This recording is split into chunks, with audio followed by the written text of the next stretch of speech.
রাজপথ কাঁপানো slogan master,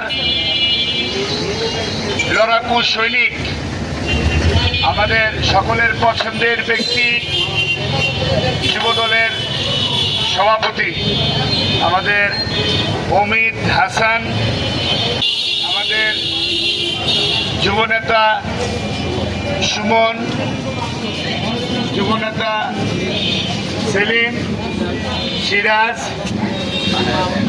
ইমাম তাহের, রাসেল, ওদের দায়িত্বে এই একতা সড়কের এই ভোটার বিতরণ কেন্দ্রের দায়িত্ব ওদের। ওরা সকাল থেকেই ভোটারদের সহায়তা করে যাচ্ছে। এটাই আমাদের একটি উদ্দেশ্য যে ভোটাররা ভোট স্লিপ পাননি, আমরা চেষ্টা অনেক করছি, যারা পায়নি তাদের জন্য আমরা বসিয়েছি।